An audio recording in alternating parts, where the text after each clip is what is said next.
Iran কি শুধু মিসাইলের দিক থেকেই উন্নত হচ্ছে? না, এবার তারা আকাশে বসাচ্ছে এমন এক অদৃশ্য নজরদারির চোখ যা দিন রাত মেঘ ধুলো তুষার কিছুতেই থামবে না।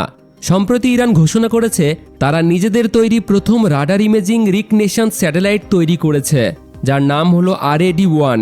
এর পাশাপাশি আরও উন্নত সংস্করণ RAD-2 আপগ্রেডে রয়েছে। ইরান স্পেস এজেন্সির প্রধান হাসান সারালিয়ার মতে RAD-1 স্যাটেলাইটে ব্যবহার করা হয়েছে সিনথেটিক অ্যাপারচার রাডার বা SAR প্রযুক্তি। এই প্রযুক্তির মাধ্যমে 50 মিটারের কম রেজলিউশনে উচ্চমানের ছবি তোলা সম্ভব।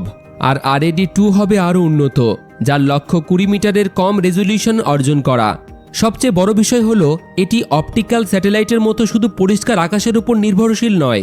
মেঘলা আবহাওয়া, ধুলোঝড়, তুষারপাত কিংবা গভীর রাত কোনো পরিস্থিতিতেই এর নজরদারি থামবে না।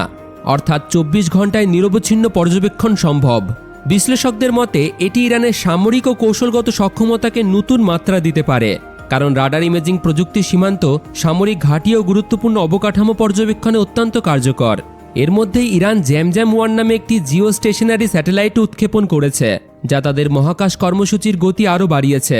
অন্যদিকে যুক্তরাষ্ট্র ভিত্তিক প্রতিবেদনে উঠে এসেছে বিক্ষোভের সময় হাজার হাজার স্টারলিংক টার্মিনাল ইরানে পাচার হয়েছিল এবং সরকার সেগুলোর অনেকগুলো বন্ধ করে দেয়। সব মিলিয়ে পরিস্থিতি স্পষ্ট, মাটিতে উত্তেজনা, আকাশে প্রযুক্তির দৌড়। ইরান এখন শুধু প্রতিরক্ষায় নয়, মহাকাশেও নিজেদের অবস্থান শক্ত করছে। তাহলে এটা কি কেবল প্রযুক্তিগত অগ্রগতি, নাকি ভূ রাজনীতির নতুন এক অধ্যায়ের সূচনা?